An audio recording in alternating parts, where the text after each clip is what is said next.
बीच बड़ी खबर उत्तर प्रदेश के अलीगढ़ से, जहां पर महिला बीडीसी को जिंदा जलाने की कोशिश की गई और उसके बाद आरोपी फरार बताया जा रहा है। ये भी बताया जा रहा है कि केरोसिन छिड़क कर जलाने की कोशिश हुई। महिला को गंभीर हालत में अस्पताल में भर्ती कराया गया है, जहां पर उसका इलाज चल रहा है। आपको बता दें, बड़ी खबर इस वक्त की उत्तर प्रदेश के अलीगढ़ से।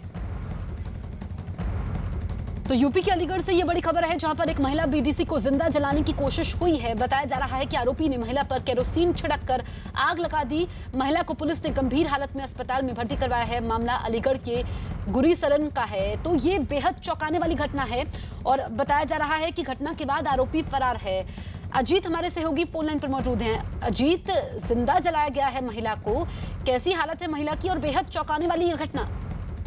देखिए, बिल्कुल जहां महिलाओं के प्रति बढ़ते अपराध को लेकर खुद मुख्यमंत्री योगी आदित्यनाथ काफी सख्त है और आज अभी थोड़ी देर पहले आपने देखा कि एडीजी कानून व्यवस्था आनंद कुमार को हटा दिया गया है। तो निश्चित तौर पर हमीरपुर, अलीगढ़, इन सब जगह जो घटनाएं पहले हुई बुलंदशहर में, उससे सबक नहीं ले रही यूपी पुलिस। और आज भी मामूली विवाद के बाद क्षेत्र पंचायत सदस्य जो एक जनप्रतिनिधि भी होती है, महिला को उसके ऊपर केरोसिन छिड़क दिया जाता है, उसे जिंदा जलाने की कोशिश किया जाता है और फिर आरोपी फरार हो जाता है। और पुलिस पिछले 5 घंटे से उसकी तलाश कर रही है, अभी तक कोई गिरफ्तारी नहीं हो। जो बड़ा सवाल खड़ा होता है उत्तर प्रदेश की कानून व्यवस्था पर और अलीगढ़ पुलिस प्रशासन पर। तो ये एक बड़ी चुनौती पुलिस के सामने होगी कि महिलाओं के प्रति अपराध दिन पर दिन बढ़ते जा रहे हैं और उस समय बढ़ रहे हैं जब खुद मुख्यमंत्री एक एक दिन मार्चिंग कर रहे हैं, अधिकारियों के ऊपर कार्रवाई की जा रही है, उसके बावजूद ऐसी घटनाएं नहीं रुक रही। निश्चित तौर पर अलीगढ़ की पुलिस के लिए बड़ी चुनौती होगी।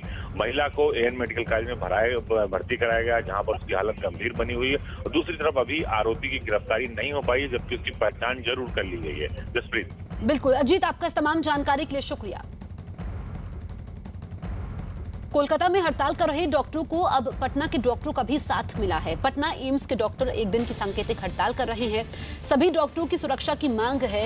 पटना के डॉक्टरों ने धमकी दी है कि अगर कोलकाता के डॉक्टरों को इंसाफ नहीं मिला तो वो भी अनिश्चितकालीन हड़ताल पर चले जाएंगे।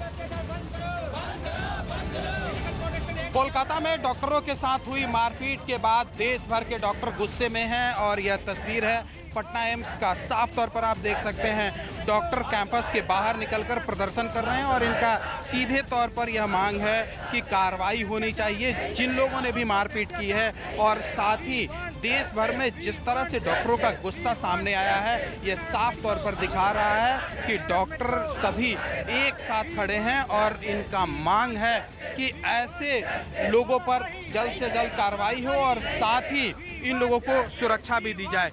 ये बताइए, आप लोग प्रदर्शन कर रहे हैं, क्यों प्रदर्शन कर रहे हैं और क्या मांग है? देखिए, हम लोग को कभी शौक नहीं है कि गरीब और लाचार मरीज का इलाज बाधित किया जाए।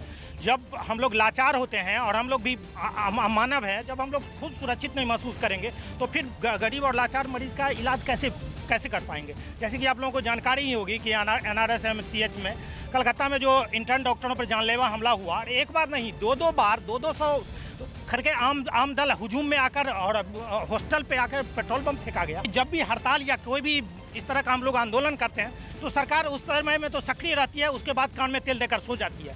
आप लोग के हड़ताल पर जाने से लोगों को काफ़ी परेशानी होती होगी, इस तरह से इसको किस तरह से आप लोग देखते हैं?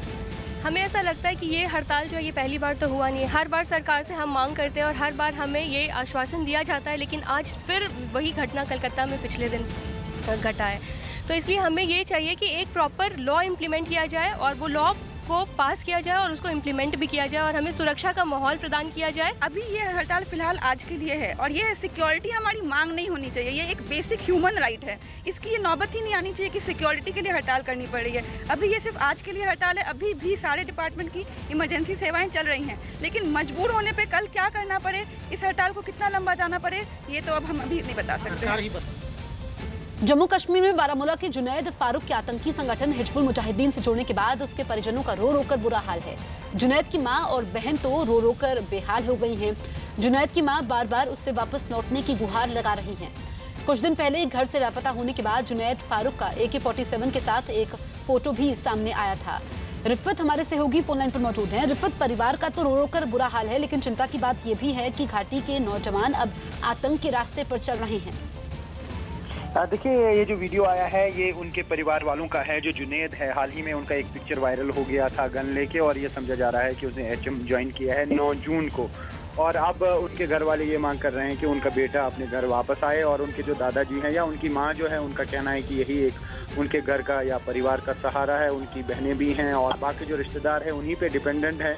उनके दादाजी का कहना है कि उनके घर में इससे पहले भी कुछ लोग जो है मिलिटेंट बने थे, जिनकी बाद में एनकाउंटर्स में मौत हुई, लेकिन अभी उनके पास यही एक सहारा है। इसलिए उन्होंने अपील की है इवन मिलिटेंट ऑर्गेनाइजेशन से भी कि उनके बेटे को वापस भेजा जाए। तो आप देखना ये होगा कि क्या उनका बेटा वापस लौट आता है इस माँ की अपील के बाद, या दादाजी के या बाकी बहनों के रोने के बाद। क्योंकि इस तरीके के वीडियो पहले भी सामने आए थे साउथ कश्मीर में, जहाँ पे कुछ नौजवानों ने मिलिटेंसी ज्वाइन की थी और घर में वो अकेले कमाने वाले थे या इकलौते बेटे थे। तो कुछ लोग वापस आए थे, उन्हें मिलिटेंट तंजीमों ने भी जाने दिया था। तो अब ऐसा देखना होगा कि इस मामले में क्या कुछ सामने आएगा। लेकिन जिस तरीके से गुहार लगा रहे हैं या अपील कर रहे हैं उनके घर वाले, तो कहीं ना कहीं यहाँ पे एक दुख भरी कहानी ज़रूर है उनके घर वालों के लिए कि उनके पास एक ही कमाने वाला था या उनके पास एक ही सहारा था आने वाले दिनों के लिए, तो वो भी अब मिलिटेंसी ज्वाइन कर गया है। रिफत, आपका इस तमाम जानकारी के लिए बहुत बहुत शुक्रिया। इस बीच मां बेटे से गुहार लगा रही है कि वो वापस लौट आए, आतंक का रास्ता छोड़ दे।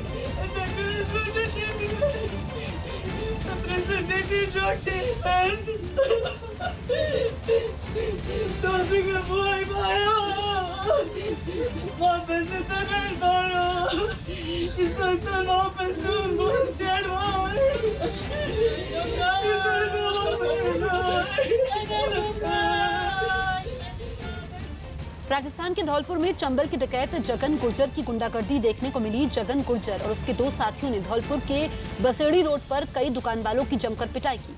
इस बीच डकैत जगन गुर्जर और उसके साथियों ने हाथों में बंदूक और लाठियां ली हुई थी। दुकान वालों को बंदूक और लाठियों से डरा धमकाकर उनकी पिटाई की गई। आरोपियों ने इस बीच फायरिंग भी की। डकैत और उसके 2 साथियों ने लाठियों से पीटकर 3 लोगों को घायल कर दिया। तो वहीं दुकानों में जमकर तोड़फोड़ भी की। घटना के करीब आधे घंटे बाद पुलिस मौके पर पहुंची। हालांकि तब तक तीनों आरोपी मौके से फरार हो गए। पुलिस ने सीसीटीवी कैमरे में रिकॉर्ड फुटेज के आधार पर आरोपियों की तलाश तेज कर दी है। राजस्थान के धौलपुर के बसई डांग इलाके में भी जगन गुर्जर और उसके सहयोगियों ने एक दिन पहले सरेआम गुंडागर्दी दिखाई थी। जगन और उसके साथियों ने एक परिवार की महिलाओं के साथ मारपीट की थी, जिसके बाद 3 महिलाओं को घायल हालत में अस्पताल में भर्ती करवाया गया था। परिजनों ने जगन और उसके साथियों पर महिलाओं के साथ बदसलूकी करने का आरोप लगाया था। घटना की शिकायत के बाद पुलिस ने आरोपियों की तलाश तेज करने का दावा किया। बेइज्जती करिए, लठ दिए, गम और घुमाए नंगे करके, और 4 जने आए, एक गाड़ी आया, 3 जने आए, बंदूक बंदूक से दिए, पहुँचा दिए, लठ लठ दिए, और बहुत बेइज्जती करी है, बहुत कर रही है। गांव वालों ने बताया है कि मतलब ऐसा किया है, नग्न अवस्था करके गांव में घुमाया है, ऐसा इन लोगों का कहना है। हमको मौके पर गए जब बताया। ये कितनी महिलाएं हैं? ये 3 महिला हैं जो हॉस्पिटल में बाड़ी में भर्ती हैं। बिहार के मुजफ्फरपुर में आरजेडी के 2 नेताओं पर जानलेवा हमला हुआ है। अज्ञात बदमाशों ने आरजेडी के जिला महासचिव सुरेंद्र यादव और उमाशंकर पर अंधाधुंध फायरिंग की, जिसमें दोनों नेता गंभीर रूप से घायल हो गए, जिन्हें अस्पताल में भर्ती करवाया गया है, जहां दोनों नेताओं की हालत गंभीर बनी हुई है। की घटना हुई है, इसमें 2 लोग इंजर्ड हुए हैं। एक व्यक्ति को 4 गोली लगी है और दूसरे व्यक्ति को 1 गोली। दोनों को मां जानकी हॉस्पिटल में इलाज कराया जा रहा है और दोनों खतरे से बाहर है। कारण क्या है वो हम लोग भी तलाश कर रहे हैं। जैसे ही उनको होश आता है तो स्थिति और स्पष्ट हो जाएगी और जितनी अतिशीघ्र हो हम लोग अपराधियों की गिरफ्तारी करेंगे। अंधाधुंध फायरिंग कर पीछा किए जाने की भी बात है? नहीं, ऐसा उन्होंने बताया है। बाकी जो उनके परिजन हैं कि पीछे से, क्योंकि पीठ पे गोली लगी है तो इसलिए पीछे से ही फायरिंग की गई है। तो बाकी कारणों को हम लोग तलाश कर रहे हैं अभी और जल्दी ही अपनी गिरफ्तारी होगी।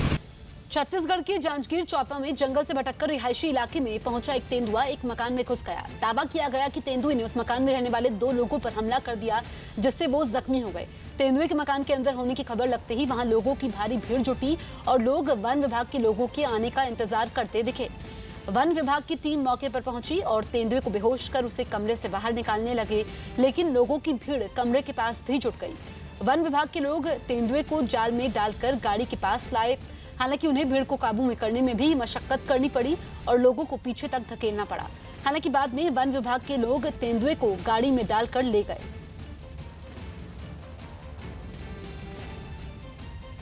जम्मू कश्मीर के बारामूला में पुल बाढ़ में ढह गया। बताया गया कि गुरुवार को तेज बारिश के बाद कई इलाकों में बाढ़ के हालात बन गए। नदियों का पानी भी बढ़ गया, जिसकी वजह से आधा पुल नदी में समा गया, जबकि सड़क के हिस्से को भी काफी नुकसान पहुंचा।